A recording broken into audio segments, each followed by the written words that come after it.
Hey guys, Dean here. So this phone right here is the Hawaii P30 phone, which I actually got around 2 to 3 years ago right now, which is actually the very first video posted on this channel, believe it or not. But today we're back for an unboxing and review of a brand new phone, which is actually contained inside within this box, which is none other than the Samsung Galaxy S23 Plus. So I don't regularly post phone reviews, but we're back again. So here I have with my trusty package opener, aka a screwdriver with this fancy little sharp attachment on it, which we're going to use as a blade. And we're going to unbox this phone, which for the majority is going to be a camera shot pointing down on the device from first person. And we'll just see what's inside and I'll describe the specs. Now, I'm not usually a phone reviewer, so I'm probably not going to say any of the complex jargon and confuse you. This is going to be a very flat and simple review. And I'm going to answer the question, should you buy this phone? Is it worth the hype? What's the camera quality like? And what are the specs that you can expect when you buy the phone? So let's jump into it. Here's a quick feature showcasing some of the specs of this phone. I'll also leave a link in the description down below with the advanced specs and parts that it has if you want to take a closer inspection.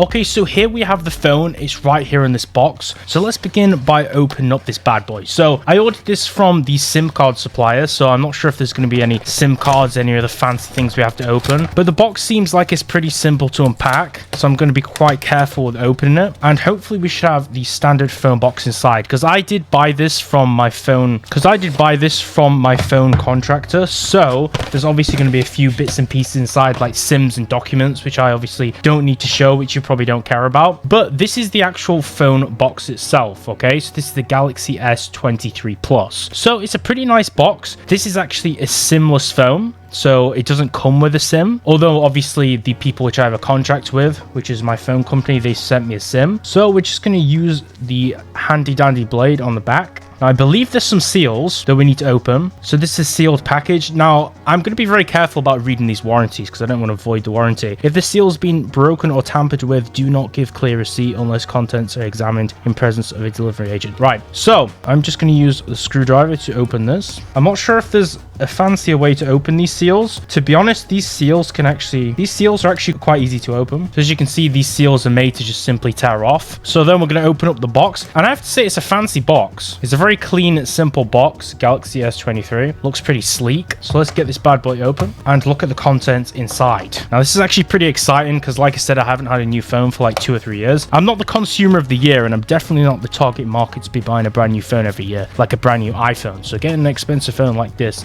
is once in a blue moon for me. So it's a pleasure to explore. So we have this in the box contents over here. So let's open this up and see what's inside. Now inside here is obviously a few of the components. So we have the manual. This is basically the manual with the guide and obviously any precautionary things you need to read. Then we also have the USB charger over here. Now obviously this is a brand new phone, guys, so you have to take into consideration that all of the new phones now are being made with a USB-C charger. So this one is in fact a USB-C to USB-C. Now most computers and desktops, especially particularly mine, does have a USB-C adapter anyway. So this goes into the end of the phone, which is USB-C, and then a computer to a USB-C. Now it's also important to note that you can get converters for this. So if your computer or laptop only has a USB and not USB-C, then you can obviously get a converter, but this comes with a USB-C to USB-C. So there's no USB to USB-C cable with it, if that's what you're wondering about, which may be a problem, but you can obviously easily get a converter cable for that as well. A lot of old phones had USB to USB-C, so that was important to mention. This is obviously the SIM holder, which looks fancy. It kind of looks like some special baking tool, but this is in fact the SIM card remover for the tray. So obviously when we need to implant our new SIM, we can do that. So that's basically basically a few of the things which are inside. Now, there's a few pieces of documentation which are inside here too. The first one being the quick start guide. So this has all the information to quickly get started with a phone, or the setup with the phone. So if I just open this up, I'll let you know what's inside. So there's information about inserting SIM cards or nano SIM cards, which is the type which this takes, and basically how to insert that into the SIM card tray. Then there's just a few different documents which are actually just extra translations. So all of these leaflets are just basically the setup guide, just in some additional translations. So there's information basically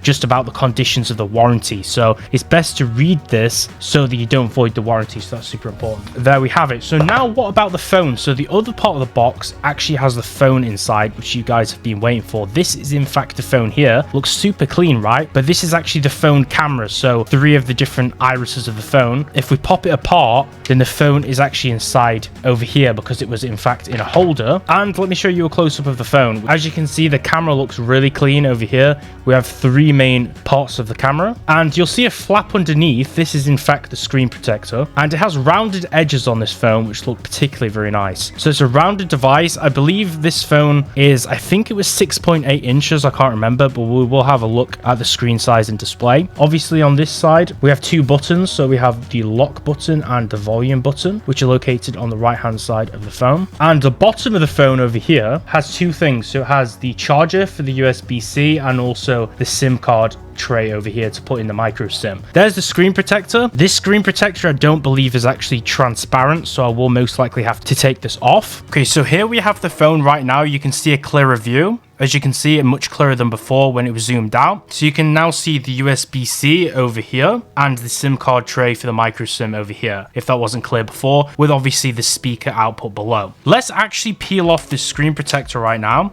and turn on the phone. So to turn on the phone, obviously we'll hold this right hand side, but we're going to peel off this protector for now, which is completely opaque, so we can't use the phone without taking this off. And then below we have the SIM card tray, which I'm going to open up. So if I just take out this SIM card remover right here, then we'll apply it over here and push this down to pop up the tray, and then pull it out and it will pop out. So of course we have to be quite careful, but we now have popped out the micro SIM card tray. Now there is actually slots for 2 SIMs on here. So we have slots for 1 SIM on one side and then 1 SIM on the other side. So if you want to insert 2 SIMs, then this is in fact a dual SIM phone. So hopefully we're going to take a look at that in the dashboard a little bit later. Okay, so now I've removed the SIM card tray and put in a brand new SIM. Let's turn on the phone. And as you can see, Samsung Galaxy. And this is of course an Android phone. I'm sure you'd be aware of this if you're purchasing this phone. I obviously absolutely hate iPhones, but it's kind of each to your own, I guess. Obviously, as of course with any Android phone, it's going to give you some greetings in different languages. Press start and then you can select your language, of course. So I'm going to select United Kingdom, because that's my original locale. And then we have a review, so you can read the privacy policy. I'm not going to tick agreeing to sending diagnostics data because I don't want to send all my data. I'm just going to press agree to the end license agreement, which is the most basic. And then you can also set up another device. So this is where if you want to copy the settings and the account from another device or phone, you can also do that too. You can copy it from another Galaxy or Android device. I'm just going to skip that for now whilst I'm recording this video. And then of course, you can choose to set up a Wi-Fi network. I'm just going to press skip over here because I'm going to set up the Wi-Fi a little bit later or momentarily off camera. Then of course you have service providers. So this is checking your service provider information, which is based obviously from the SIM which you've included in your phone. You obviously should set your SIM in the SIM tray before you launch the phone, of course. This will take a few minutes, so just wait until it recognizes all your data. So one thing which I need to mention, which is kind of key important information you should know about, is it asked me to set up my service provider, which is obviously your SIM card holder. It set itself in an endless loop where it wouldn't recognize my service provider. So then I took the SIM out, put it back in and restart the phone, and also make sure you connect to your Wi-Fi, because for some reason when I wasn't using Wi-Fi it didn't actually want to set it up. So we're not going to copy any apps or data, but you can choose to do that if you do have a phone. You can put a phone nearby in close proximity to this and it will use, like, I believe either Wi-Fi or Bluetooth to copy over a lot of your old data if you have an unlocked Android phone sitting right next to this one, which can be useful. So now we're going to quickly sign into Google, because obviously you can't access any Android Play Store features without your Google account. So now we've logged into our Google account. We're going to select our search engine as Google, and then you can choose choose how to protect your phone. Now, I recommend a PIN code, but you can also use your fingerprint. I've used a fingerprint before, so I'm going to go ahead and use that. And then also you can select a PIN code as well, which I'm going to select right now. Then you're going to select your display preference. So I'm going to select light and press next. And we've all set up on our phone. So you can explore your gallery now or press finish. And now is the part where we actually get onto the device. So this is what the home screen looks like. Of course, we have the most basic apps. We have the Play Store, Gallery, and Galaxy Store. Now on the screen, we can tap to receive weather information, which will use your current location. We also have the basic Google apps, obviously, so Google, Chrome, Gmail, Drive, YouTube, Maps, TV, Music, and Meet, as well as photos. And on the other pages, we have the default Samsung and Microsoft apps too. Then we have the SMS app down below. We have the calling, and we have the basic internet browser and the camera. So we'll get onto the camera in a few moments, and we'll just go down. Here is the lock screen. So you can see we have quick settings for the Wi-Fi, the speakers, the Bluetooth, flight mode, and by default, we have a lot of settings. So we have the Wi-Fi, auto rotate mode, which is turned on by default. I'm going to turn that off. That has a few settings. Flight mode, which is particularly useful, obviously, when you're on a flight, which is what I always need it for. I'm going to turn off mobile data for now on and just use Wi-Fi. We have mobile hotspot, power saving, location, and a few others such as screen recorder. But if you flick to the right, we can also have a few different settings. You can also turn up your brightness using this key on here. As you can see, we now have our brightness, which is actually easier to see on the recording. And from here, we can access all of our features on our phone, such as QR code scanning and the likes, and have device control and media output too, which allows you to pop up what's playing. So that's like songs and obviously the volume slider as well. If you flick it down, you can see your icons. If you flick it up, you can see your notifications. You can also click on notification settings from here. And at the top, there's also buttons like the torch and also a power off button and the settings button, which takes us directly to the settings of the phone. From here, you can connect to your Samsung account. You can also view all of your settings in the phone too, such as notifications, display settings, setting up the wallpaper of the phone. Obviously, the Samsung phones are known for their customizability, so we can set up all of our things like our wallpapers and the colors and theme. We can customize our home screen, the lock screen, have privacy settings, location settings. All of the settings are displayed in here, as well as downloading and installing the most recent and latest software updates, as well as seeing the status about your phone. Of course, to update apps, we would go down to the Play Store, and from here we could go and install any of the apps which you want to install, which I'm of course going to do later to install the apps off my old phone. So now we'll get onto the camera. Now that we've done the boxing and I've shown you the most simplest of settings and how to access everything, let's go onto the camera. You can kind of see a visual representation here of what the camera looks like. And obviously if we flick over here, we can put the camera, of course, into selfie mode, which is probably the least flattering angle on the actual camera for the video. But I will take a selfie right now.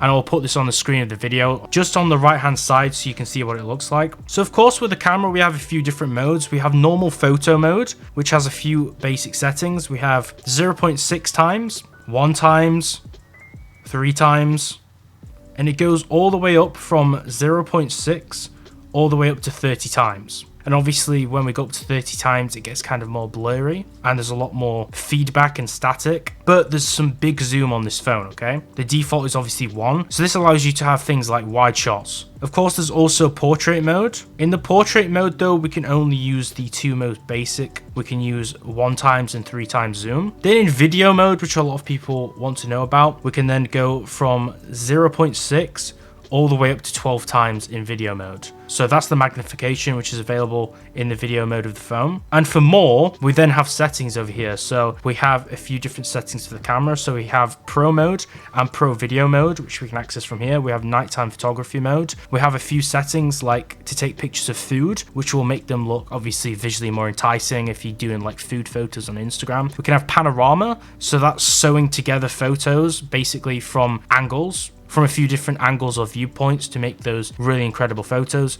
Super slow-mo and normal slow motion, hyperlapse mode, portrait video, director's view and single takes. We also have Bixby Vision and AR Zone, which we can access from this menu too. You can also press plus, which is below my thumb, and this allows you to drag and drop to move the modes to customize it to your likings, okay? So I'm not going to mess with that. Also in the top left hand side, we have the cog for settings. So here we have camera settings. So do we scan QR codes by default within the camera app? Can we use the scene optimizer? Should we add a watermark? Have tracking autofocus mode and grid lines for people who are more serious with taking phone photography. Different shooting methods and vibration feedback. And at the top we have flash, so should we turn flash on or should we keep it off? Which is good if you're in a museum and you're taking pictures when you're not allowed to use flash mode. Then we have the countdown timer, I believe this is. So how many seconds before the phone will actually take the picture. Then we have the aspect ratio. So we're shooting in 3:4, 9:16, which is something like TikTok,